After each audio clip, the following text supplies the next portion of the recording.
Hello, listeners. Happy Sunday to all of you. I hope you are happy today, and you've dedicated today to honoring the Creator. I thank you for joining me on this edition of my Liberation Gospel. Neither Biafra nor Igbo land is landlocked. My name's Ukachukwu Okorie. You're welcome. And I thank God for today being a day in which we have dedicated to honoring Him. I pray that from your listening to me, and my speaking to you, we may be enriched for the greater glory of his name and for the progress of mankind. Yes, I know Sunday is actually not the Sabbath day, but you know, man recreated that. All the same, we still give honor to the Creator. When I decided to talk about this issue of Igbo land being landlocked, or the Biafran territories being landlocked, a lot has been said about it, but it is important that I contribute my own quota to put this ignorance to the sword, because my people will always say that Aroba for Owuru Omenala, Aroba for Owuru Omenala. When something that is bad is repeatedly done, it becomes a culture. It sounds as if it's a norm, but it is not.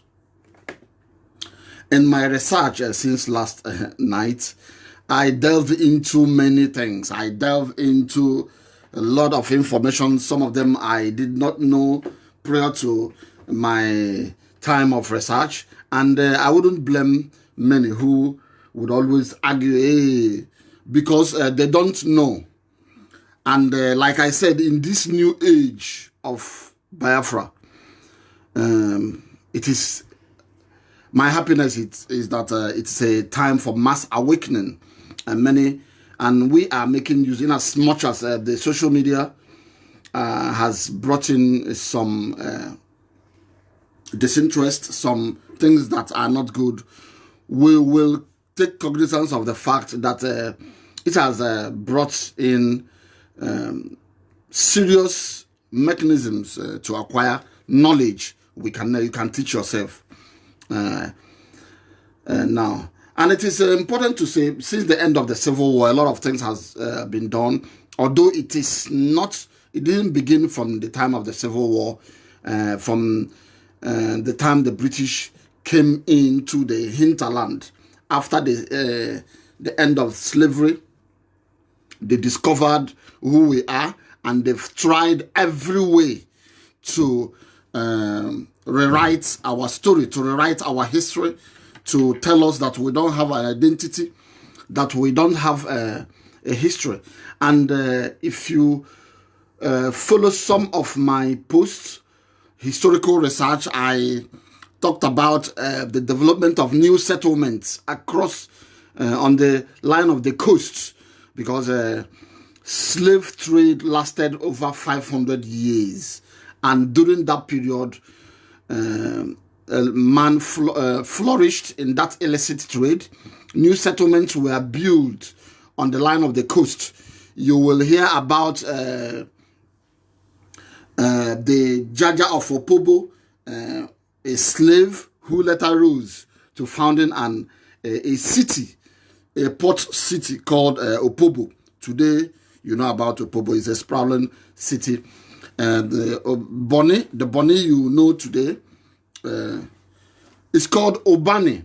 I bumped into that from a slaver's history account, his document, his diary, where he wrote diaries during the transatlantic slave trade. I bumped into that this Bonny. And we don't need to feign ignorance of the fact that the British corrupted many of our names. For instance, I'm from Owerri. Owerri is spelled O-W-E-R-R-I. They spelled names the way they felt, the way they can pronounce it in English language. And as such, you know, many lost their identity. And apart from that, many towns have changed their names depending on convenience or as a result of circumstance.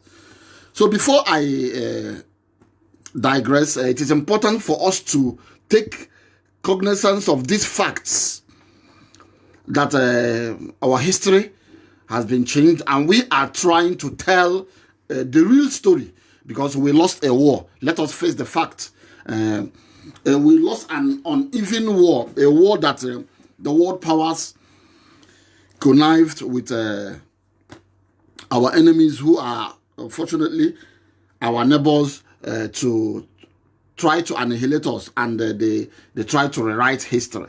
And as a result of that, many, especially of our generation, doesn't know what is happening. They don't know their right and left. It's like what you teach a child is what the child is going to know. If you have a child, a boy or a girl, whatever, if you tell your child that his uncle is bad, or his aunt is dangerous, or the neighbor kills people, the child, of course, is going to be afraid of the neighbor or the uncle or the aunt, until that child grows up and attain the height in which the brains are going to be functional, to begin to ask, are this our neighbor really bad, or is my uncle or aunt bad, as I was told. So that is the situation with having access to the ocean. Many of us always argue we don't have access, we are landlocked. I don't want to start arguing, because this is a very big topic. It's a wide topic. I can take it from different angles, because there are many countries that are landlocked. They've thrived, but we are not landlocked. Apart from Biafra, Biafra has access to the ocean. Igbo land is not landlocked. So anybody who is telling you that Igbo land is landlocked, the person is ignorant. Is ignorant of our geographic features. And I'm going to put to sword that assertion and that belief with few facts I've excavated from my research a few hours ago. First of all, we look at the oceanic world. This world is the earth, is covered 71%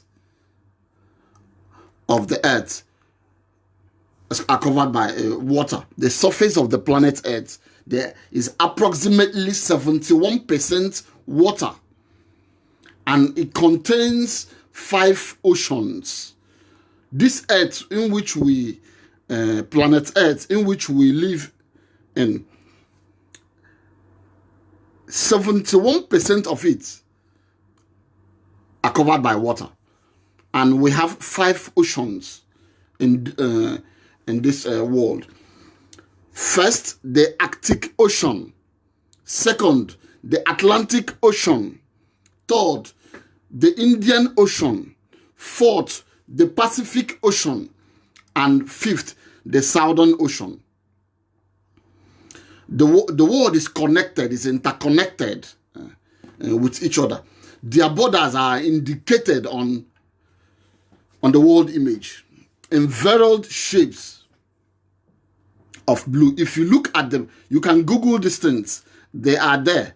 If you Google the oceans of the world, you will see. For many years, there were only 4 oceans that were taught the world.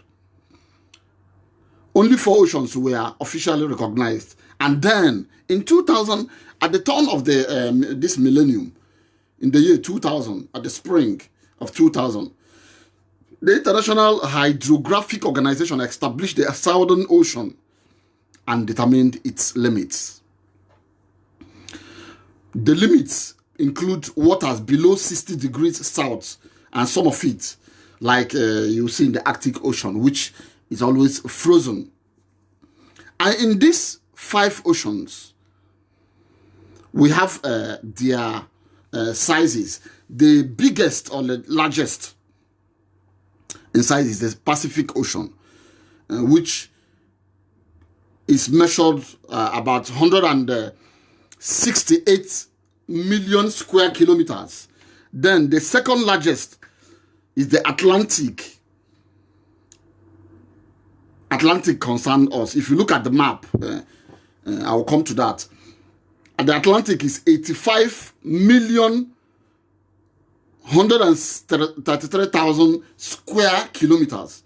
Then you get the Indian Ocean, which is 70.5 million square kilometers. Then the Southern Ocean, 21.9 million square kilometers.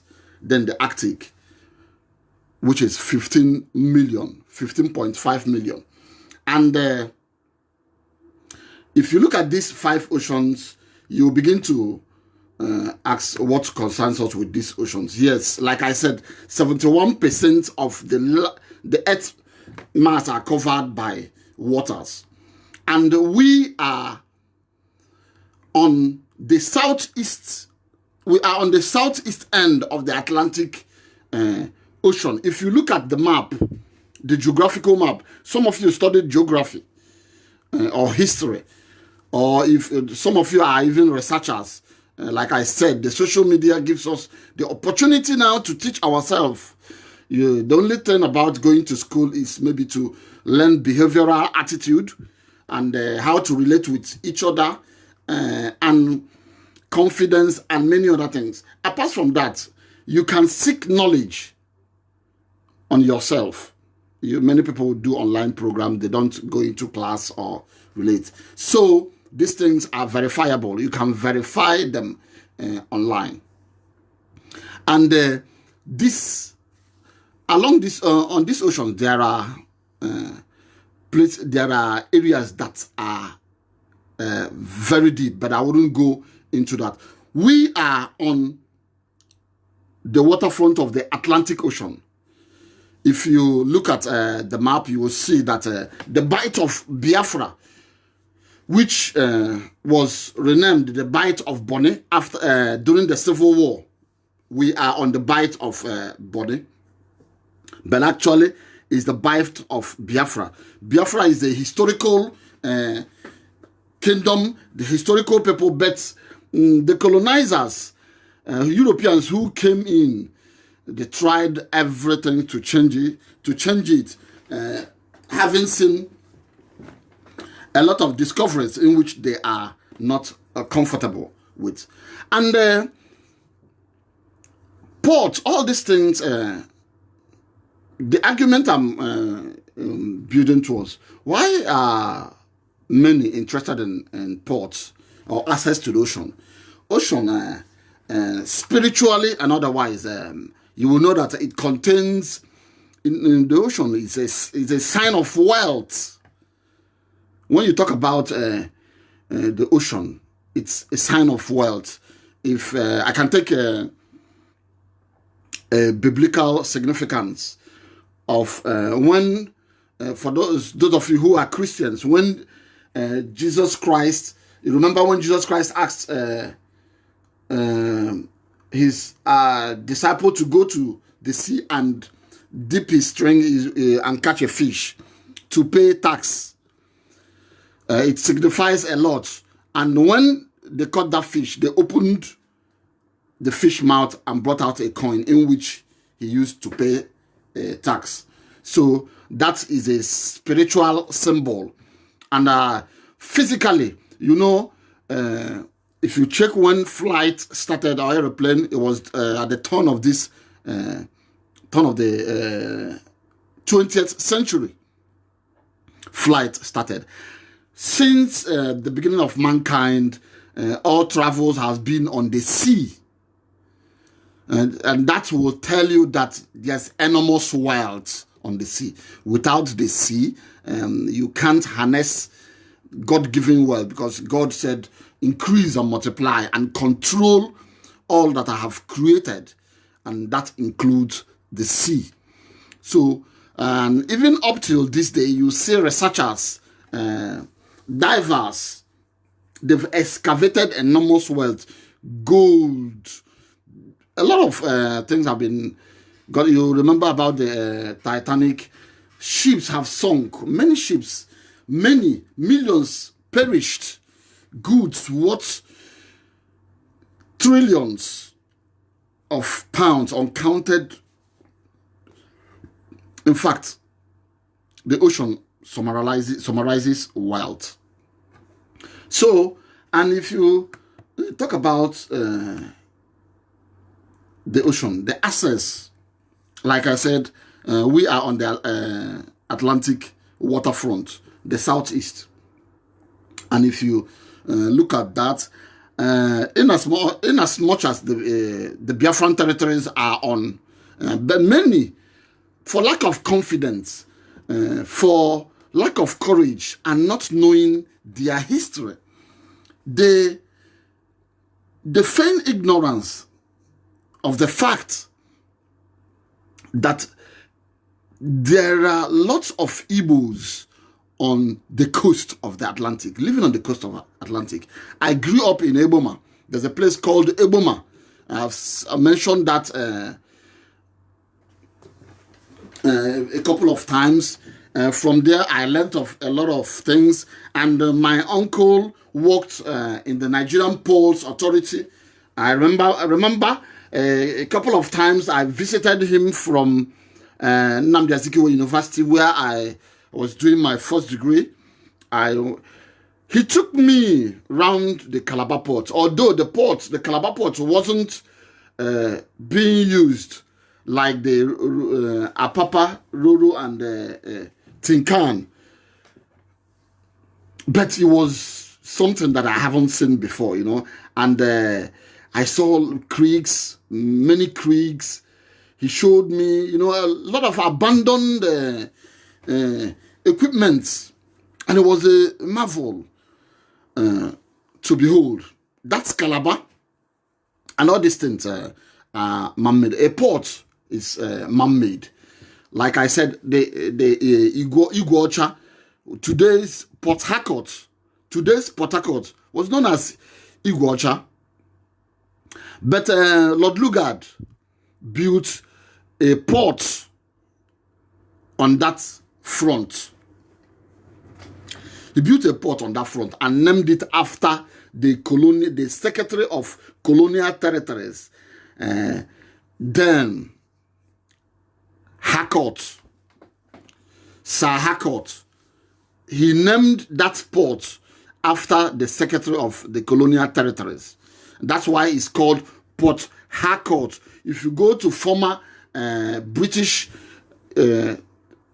Empire colonies, you will still see some streets were named after that man. Though he died as a pedophile, he was confirmed a pedophile or so.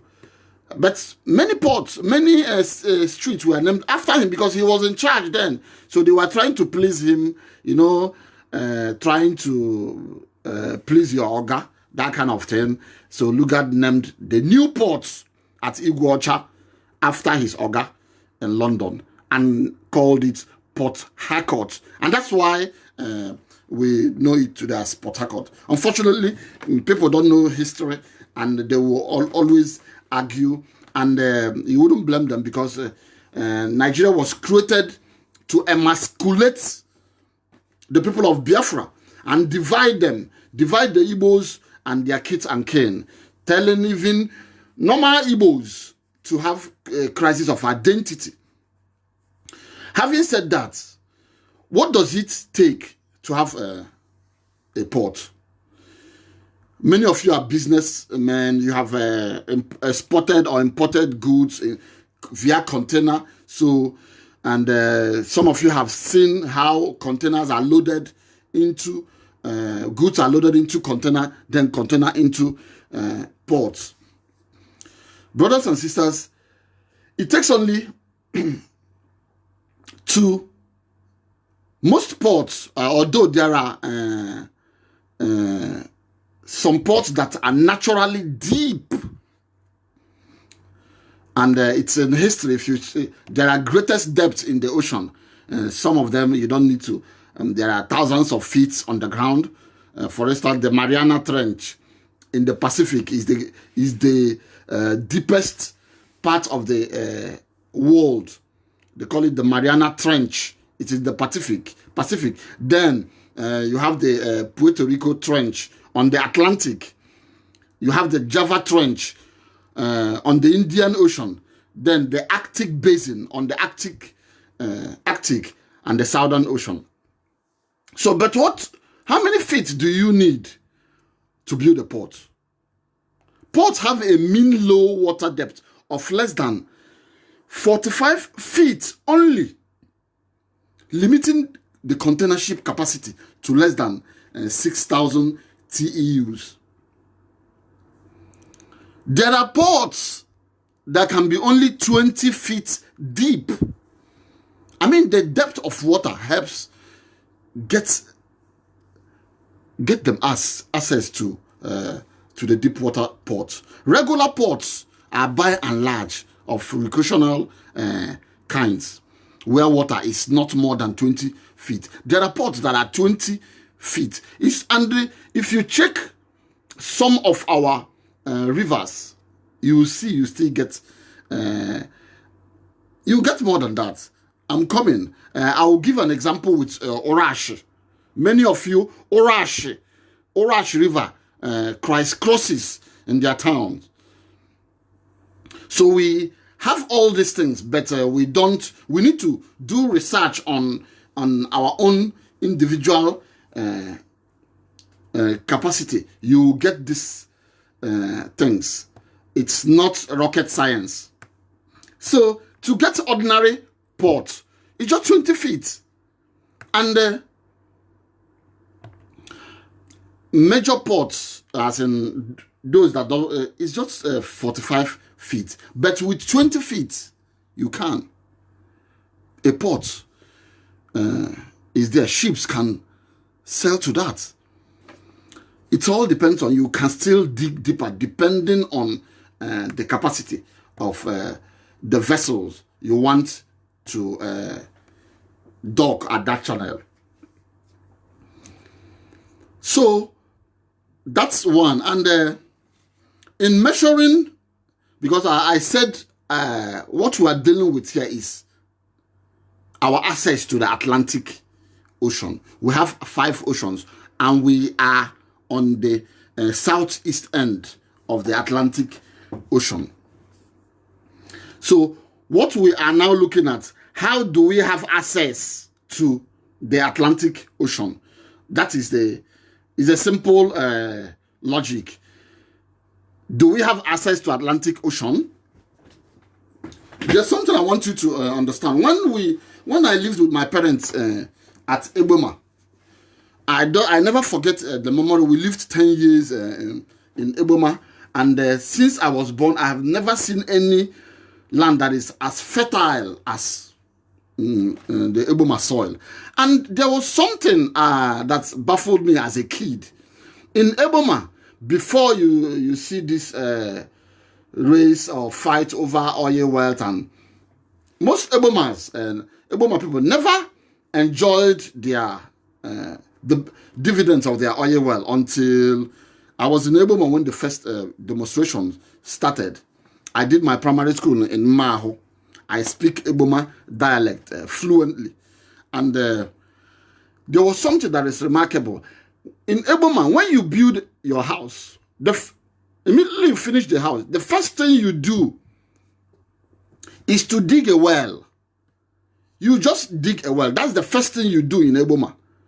Immediately you finish your house, whether it's because at that time many people lived in thatch houses, but the land is very fertile. Personally, I had a garden on my own. I had a sugarcane garden. I planted vegetable, pineapple, and sugarcane. As a kid, every morning when I wake up, I'll just go and water it. Just 1 month, my sugarcane was just sprouting, fresh, and I do attend agric exhibitions in a place called Obiabo. There you see yams that are as big as a kid. But there's something about remarkable in at Eboma. When you finish your house, the first thing you do is you dig a well, and few meters you get the water. And I was just surprised. Each time, sometimes you dig just 5 feet, depending on the season of the year. just 2 feet or 3. I've seen a well that was just dug 3 feet or 2, and behold, water.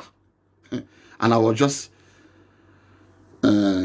wondering, now which type of land is this? And in Eboma too, there's still Orash. But I'll come to Orash because this Orash River is a very important river. There are still many other rivers. And what I was saying earlier before I digressed, what we are looking at is access to the Atlantic Ocean, because we are on the southeast we are on the southeast end of the Atlantic Ocean, and we are even nearer to the Atlantic Ocean than Lagos. We are nearer to the Atlantic Ocean than Lagos, and as a sailor, or if you know geography, the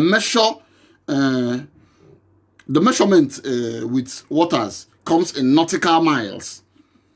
For instance, 1 nautical mile is equals to 1.8 kilometers. 1 nautical mile is equals to 1.8 kilometers. So what you'll be asking, how many nautical miles do we get to access the Atlantic Ocean? Because from the Atlantic Ocean, you travel to the world. Remember, the slave trade is called transatlantic slave trade. Transatlantic slave trade.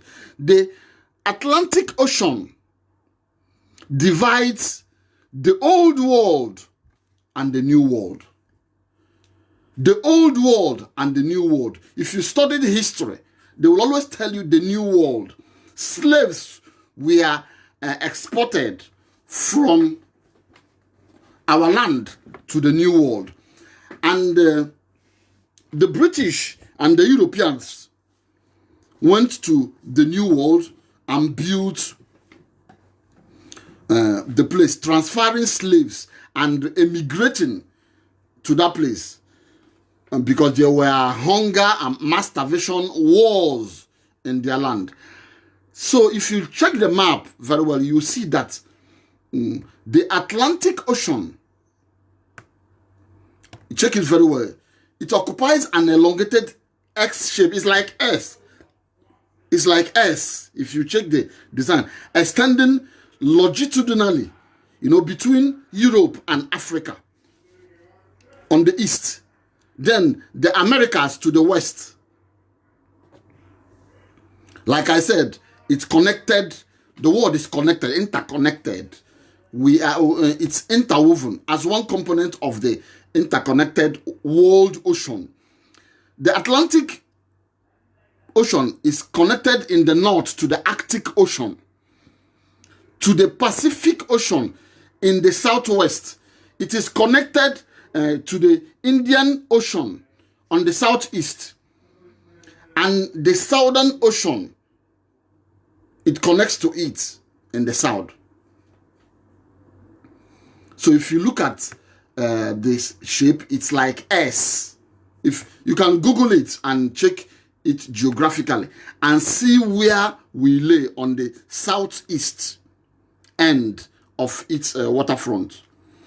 So what we are thinking of, how do you join the rest of the world? How do you access the ocean? Because everything goes through the ocean.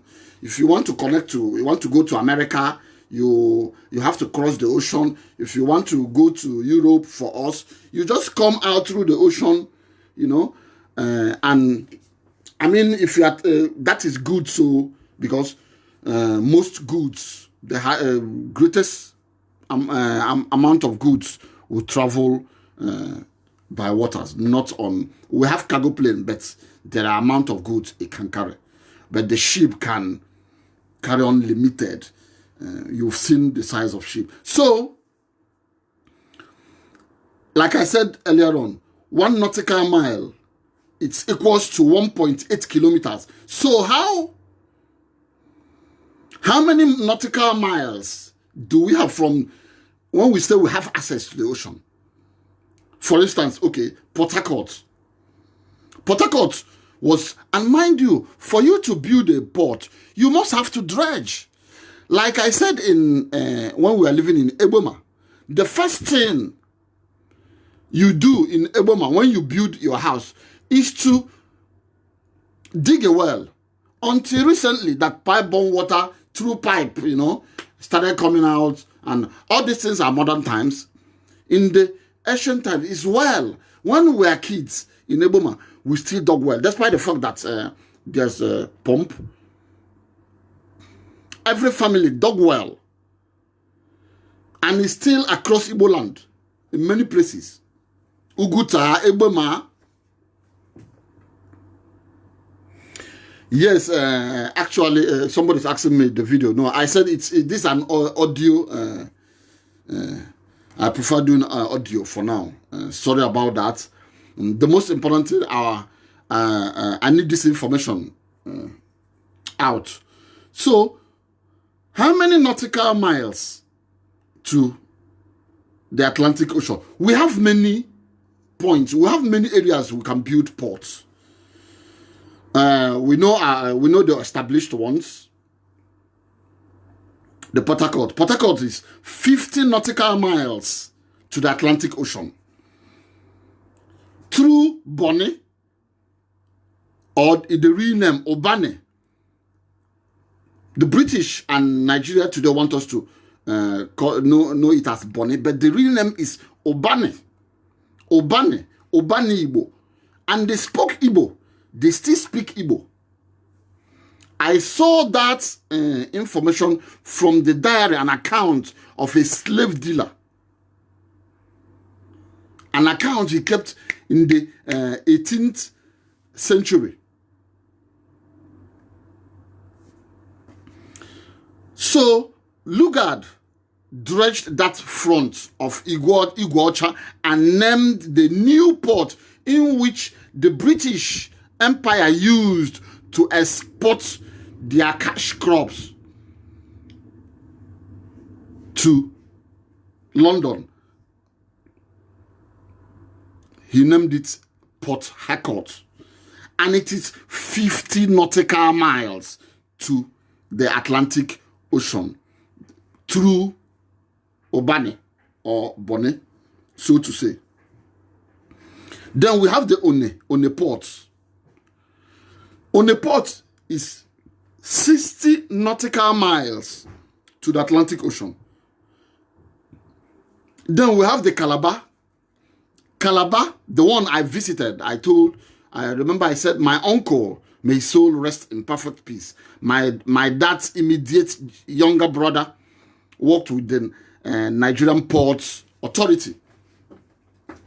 So, I used to visit him from school when I was at Nnamdi Azikiwe University.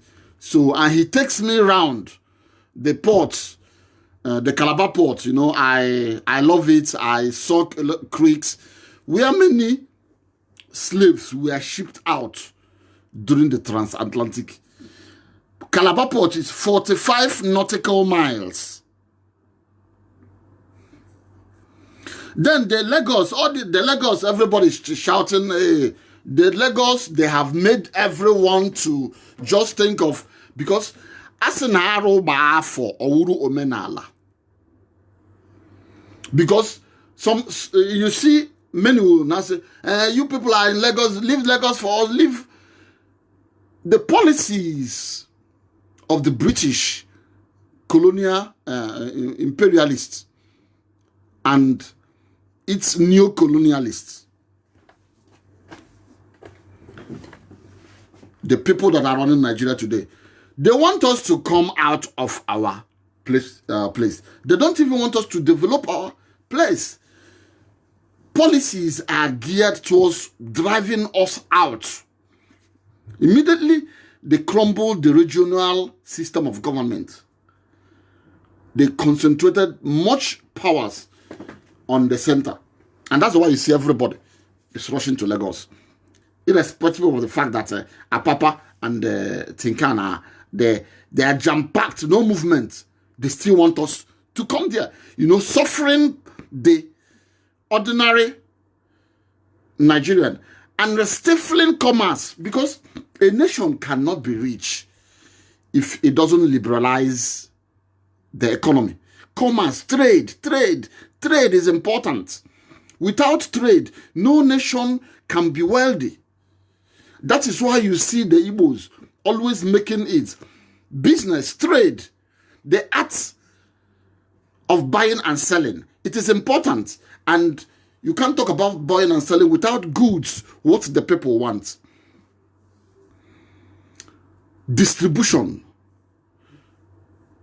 The white man, that's why they are at the top. They understand trade. They build facilities, mechanisms, organized processes that will make trade flourish. Lagos is 50 nautical miles to the Atlantic Ocean. Lagos is 50 nautical miles to the Atlantic Ocean. Now, you see, these are established ports in today's Nigeria. Apart from Lagos, which everybody, every dick and Harry, they want everybody to just die there. We have the Port Harcourt port, we have the Onne, we have the Calabar. Then, you must have heard about the Ibaka, the one, the Akwa Ibom state government commission, the Ibaka port. The Ibaka port is another. This is many of you doesn't understand that Ibibio, Anangs, they are our brothers, and apart from that, there are Igbos too in Akwa Ibom. Because during the Civil War, they created states in order to chop off Igbos, to balkanize us, to make sure that there's no cohesion.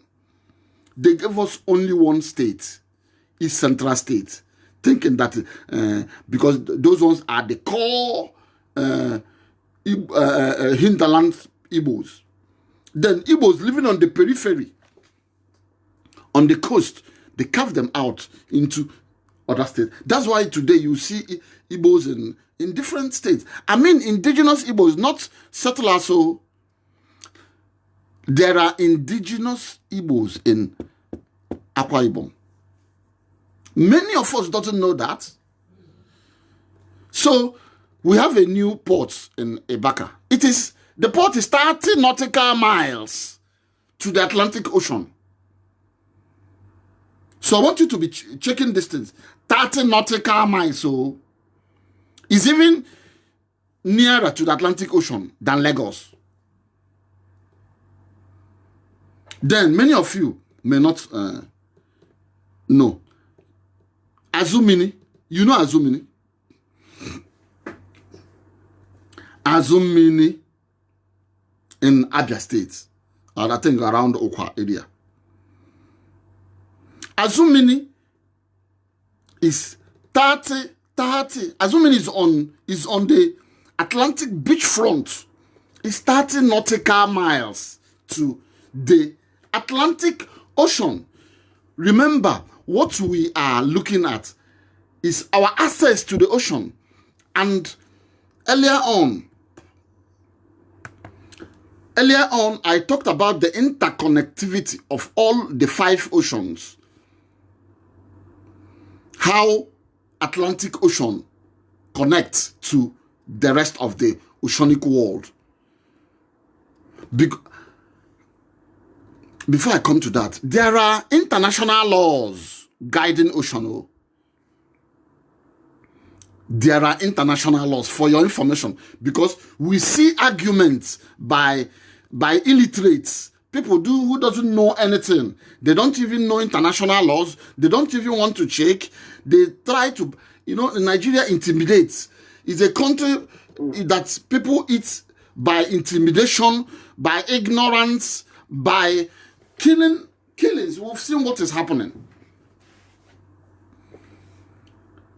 Azumini is 30 nautical miles to the Atlantic Ocean. And Azumini can be found on the Atlantic beachfront. On the Atlantic beachfront. Then we have the Obuako. Obuako is a confluence of the Imo River and Azumini.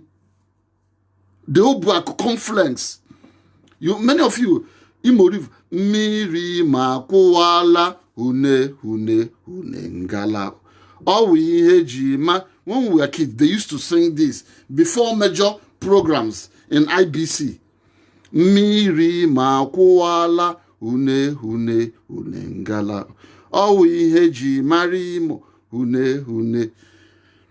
The Obuako is 25 nautical miles to the Atlantic Ocean. Look at all these are shorter to the Atlantic Ocean than Lagos you are talking about. Nobody talks about Azumini. Nobody even mentioned that. Nobody mentioned Obuako. What about Orashi? I said I'm going to give example with Orashi. Orashi from the Ihiala part of it, the Osakwa is only 18 nautical miles to the Atlantic Ocean. Only 18 nautical miles to the Atlantic Ocean. I want you to verify. These things are verifiable. I did my research. I said I'm going to talk about this. In this new age of Biafra, it's a time for mass awakening. We need to learn. And that's why common sense is important. You can teach yourself. Do this research on yourself. Many of us, Orashi cuts across our towns. The Orashi River is a very important river. Not only in Igbo land. Orashi River is of the lower Niger Basin. And is a tributary to the Uguta Lake, southeastern Nigeria. And it takes off. Do you know it takes off 183 meters above mean sea level from the rocks of Ezama, Dikenafai, Ngwalenu. Those in it, Dikenafai. It takes off there. But I knew Orashi when I was in Eboma. I remember Orashi drowned one of my classmates, a girl, and we marched as kids. We marched, may her soul rest in peace. We marched to pay condolence to the parents that was in Imaho, because I attended when we left Aba, when Abia was carved off from Imo. So my dad was posted to Ohaji Eboma Oguta local government. Then it was Ohaji Eboma Oguta local government before Oguta was carved out and made a separate local government. And Eboma and Ohaji Eboma stayed differently. So it gives me, I derived knowledge, great knowledge from that town of Eboma. And you find Orashi there. Or you see, Orashi takes off from the rocks of Ezama community in Dikenafai and is a lifeline to the people of Idaho South communities. So it is equally a lifeline to many. Orashi stream, the stream serves many purposes. Drinking, washing, many things. Is a lifeline. Like I said, water signifies wealth, life. the communities of Umulewe, Umuchema, and Chueke in that. Then you have Orashi waterfall. Like I said, it takes off. It takes off like just a stream from the rocks at the base of a waterfall, and moves. It flows from Dikenafai through several towns, including Uruala, Akokwa, Okija, Osu, Obo, Ihiala, Uli, Oguta, Osemoto, Omoko. I don't know if I just remembered Omoko. My auntie used to be a nurse at one clinic, Boye Clinic, Omoko, in River State. I used to go for holidays there. It flows through Omoko too, Obiapo, Ebocha, Ukodu, Okake, Ndiama, Epie. The river forms tributaries along its flow from Imo through Anambra State, River State, Bayelsa State, and empty into the Atlantic Ocean. Then Orashi, remember I told you, Orashi now splits into two at Eboma.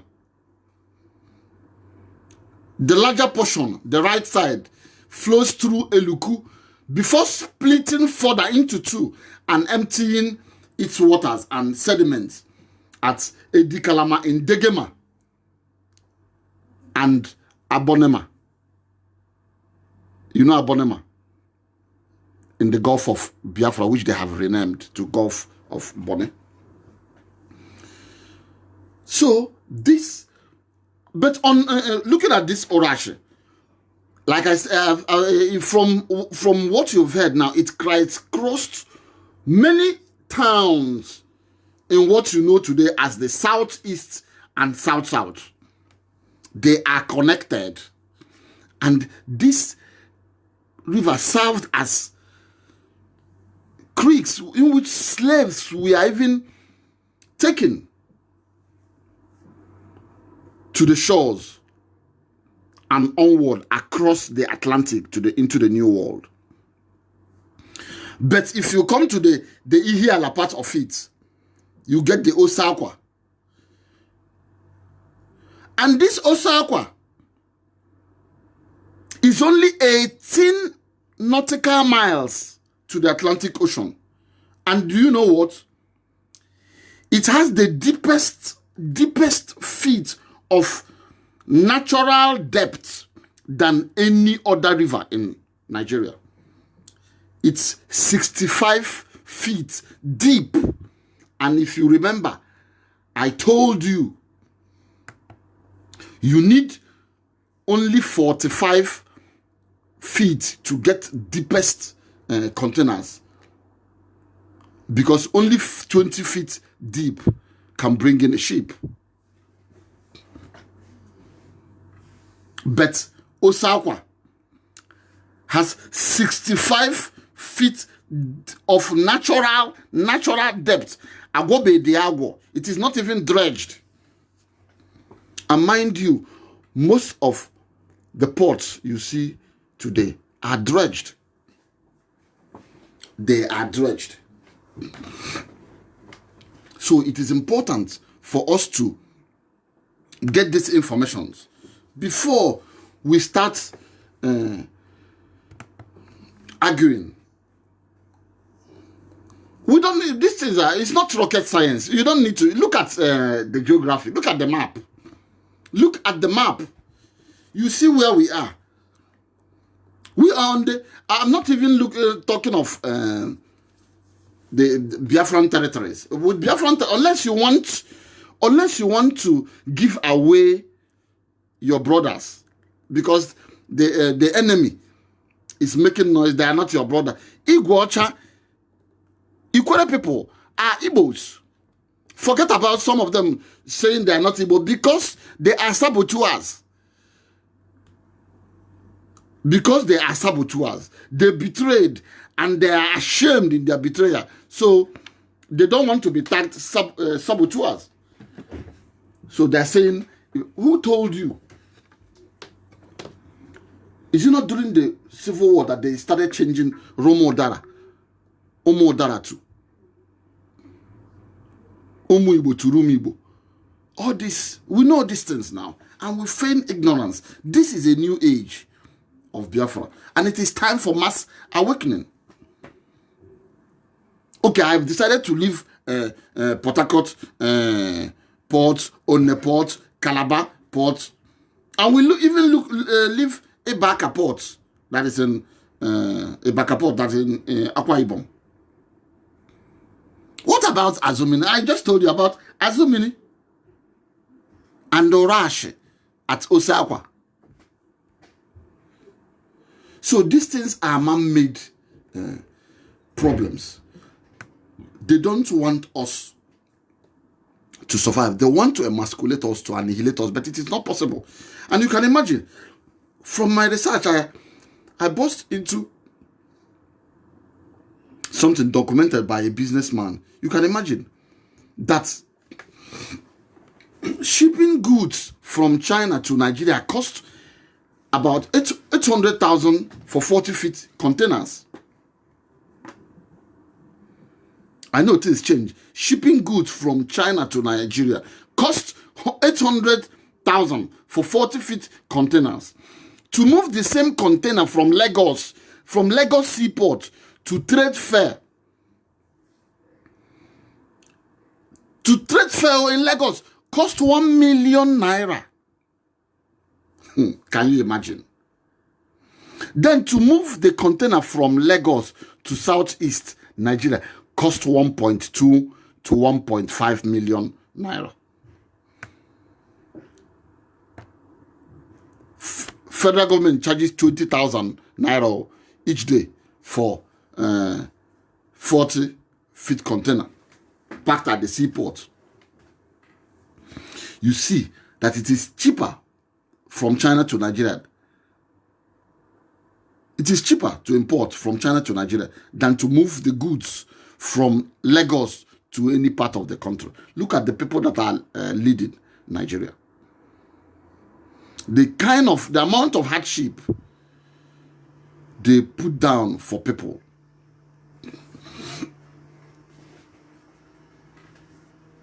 So it may interest you to know that Lagos Seaport to Atlantic Ocean, like I said, is 50 nautical miles. While a potential seaport we have in Osakwa, it was supposed to be a seaport, but it was abandoned in 1959. It's only 18 nautical miles to the Atlantic Ocean. So you see that? This is why you see our businessmen going to Lagos.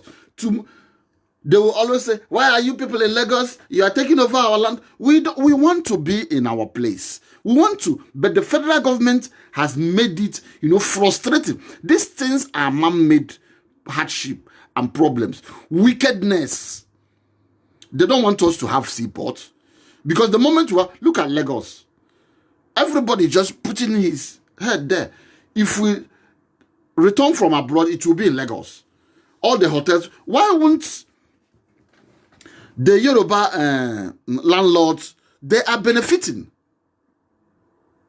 They are benefiting because all their houses, the businesses, I said it before.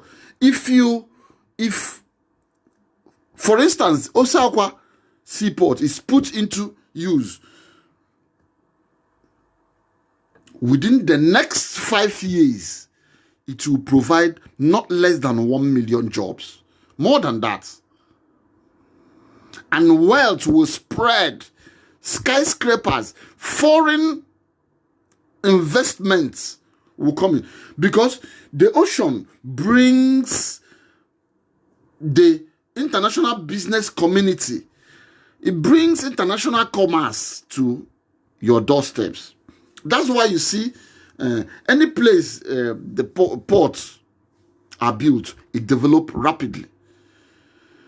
Because imports, exports, businessmen, services, goods, distributions, offices, you know, government agencies, things like that. So, brothers and sisters, these things are not rocket science. It's not rocket science. It's a very simple thing. I lived in Eboma. I saw these things. We do even cross the Pontu many times in Uguta.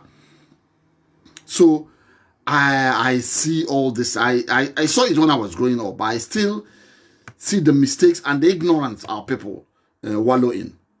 We must correct these things. So you see that we are nearer to the Atlantic than the so-called Lagos. And mind you, they will always say, control. There are international laws. There are international laws.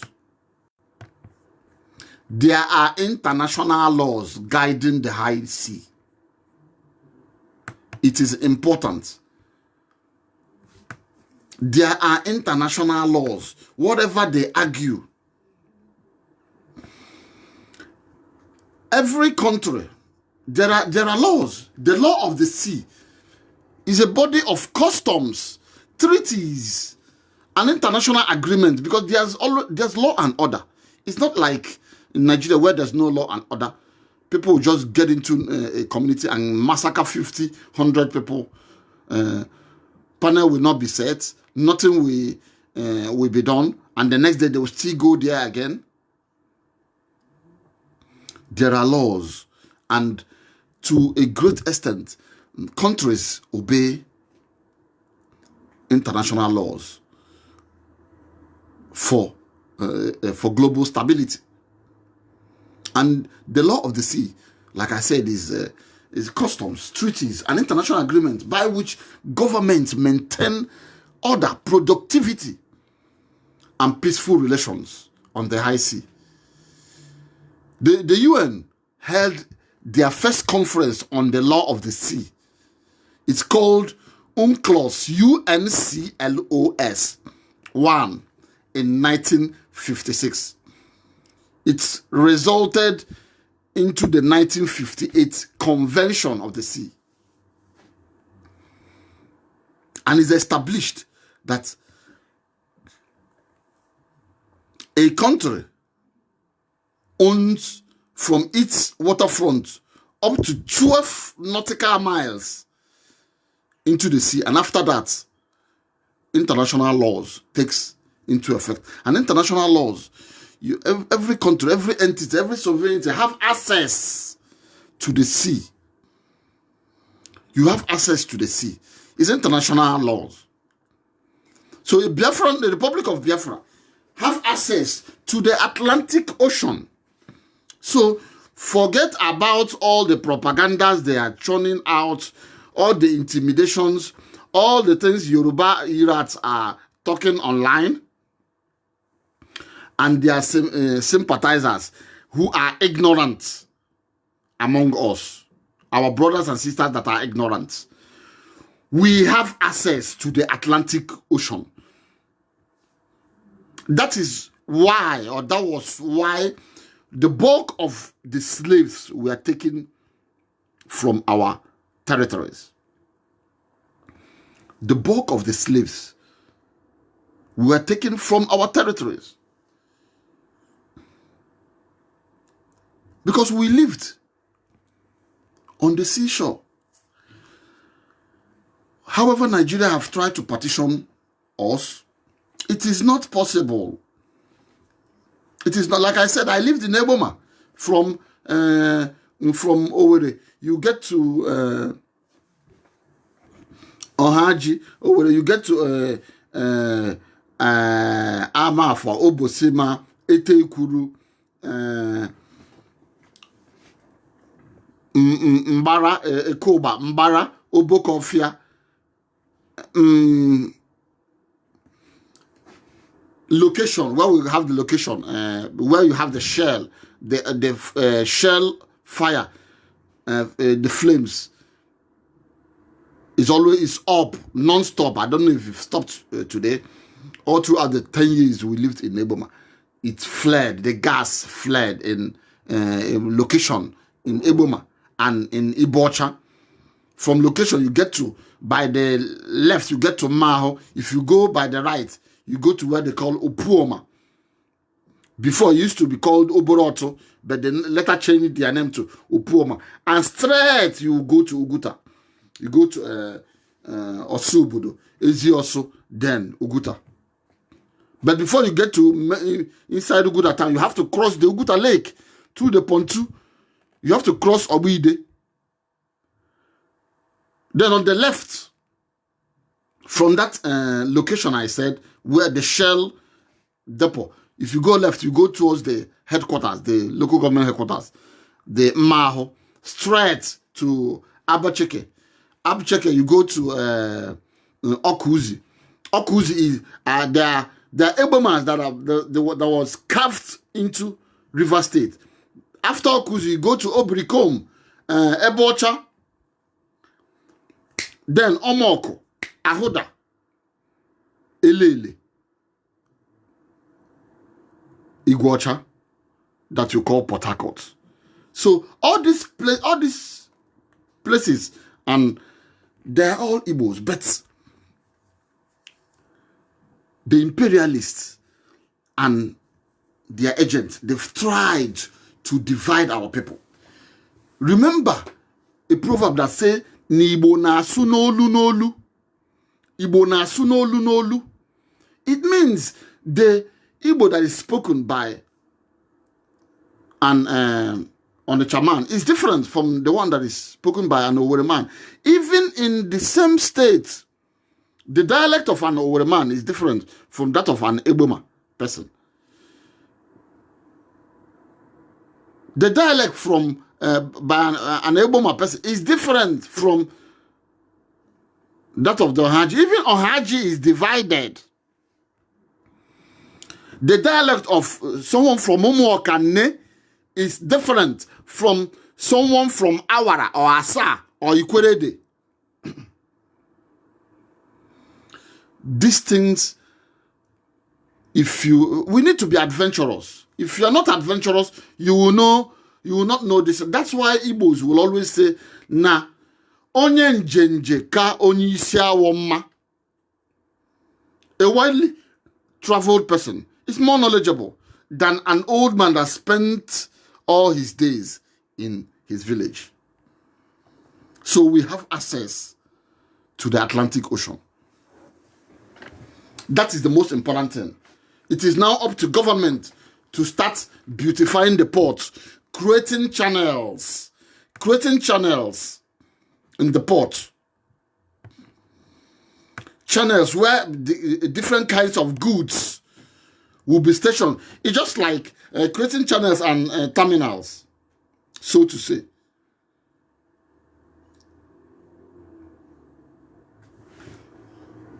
Because a port is generally described. It generally describes the location where ships berth and conduct activities. And within that port, we have multiple channels. We have multiple channels through which cargo passes from sea to land. A terminal instead refers to the specific part of a port dedicated for a certain type of activity. For instance, containers or bulks. It's just like an airport. You have terminals, Terminal 1, Terminal 2. Terminal 1 for arrivals, Terminal 2 for departure. Terminal 3 maybe for ndishe or for, certain kind of movements. The same it is in port. So we have access. We have the shortest access to the Atlantic Ocean.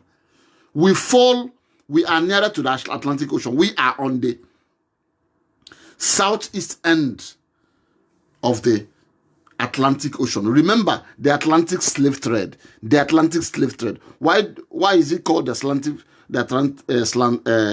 slave trade? Because slaves were crossed from our world across the Atlantic Ocean to the New World. So it's called transatlantic slave trade. Orashi at Oseakwa has the shortest distance to the Atlantic Ocean.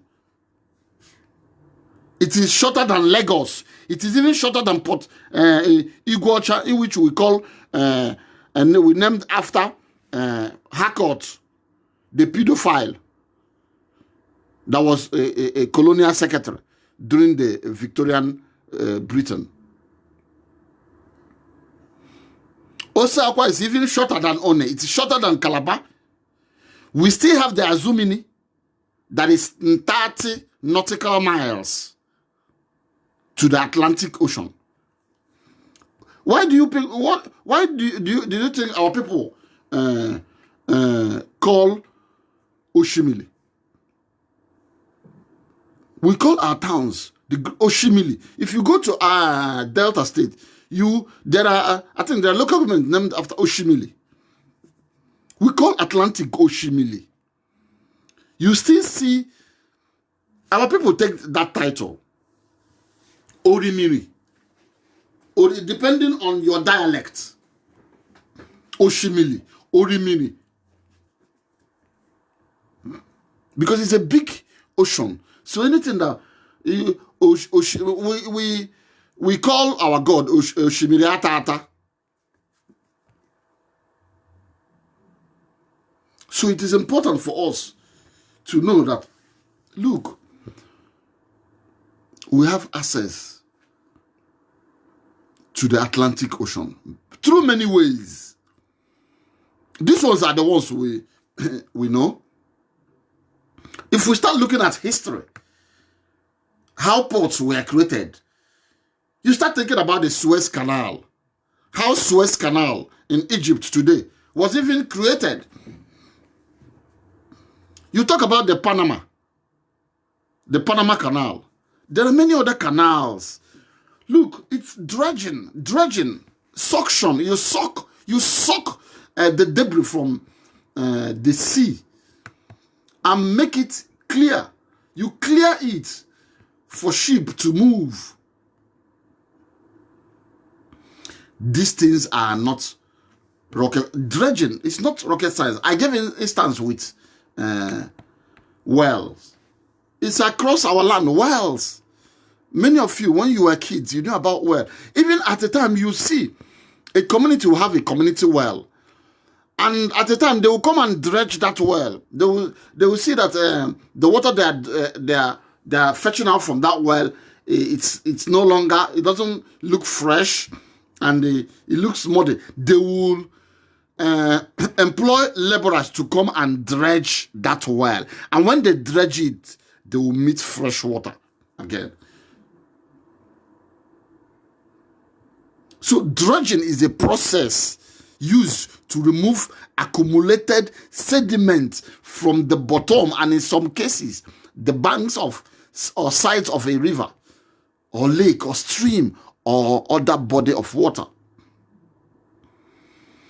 You dredge your own side in order to make sure that it flows so that ship can dock on that channel you built. And you use a specialized equipment called a dredge. It creates vacuum that sucks up and pumps out the unwanted segment and debris. I said it before, Niger Delta. People say I'm from Niger. Do you know what is Niger Delta? No. You have a town. Every ocean have a delta. Every ocean have a delta. A delta is where you see, because ocean, God created his things in his own likeness. You know, the ocean doesn't like debris. So it pushes debris away and packs it down to its delta. Every ocean has delta. We have deltas in different countries. So some people say, I'm from Delta. What is Delta? Are you ashamed of your town? Your town has a name. You come from a place. You come from a place. So if, brothers and sisters, there's no need talking much. I believe you must have gotten something from this thesis. Neither Biafra nor Igbo land are landlocked. We have access to the Atlantic Ocean. Don't let people bamboozle you or intimidate you. If you don't know, you ask. Ignorance is a disease, and we must not wallow in that. We thank God that there's mass awakening this day, and it is important for us to begin to learn, because the restoration of the Republic of Biafra is on the verge, and nothing will stop it. There's no need being in a country that is wicked, a country that doesn't want the prosperity of its citizens, a country that is run by unpatriotic human beings, a country that uses poverty, intimidation, and wickedness as its forms of government. I thank you for listening to me today. And like I said, this platform, Facebook, have vowed that my messages and my organizations cannot grow on their platform. But I always say that the fingers or the hands can never cover the moon. They are wasting their time. You can let your friends be part of this knowledge. Spread this knowledge. It is important for us to put to the sword this belief and this conspiracy. It's a conspiracy theory that we don't have access to the sea, that we are landlocked. And remember, there are treaties and international laws that guide the sea. So when they're talking about they're not talking to don'ts. We are knowledgeable. Our people occupy the banks, the shores of the Atlantic Ocean. It is our inalienable right. Nobody can deny us that. God bless you.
That's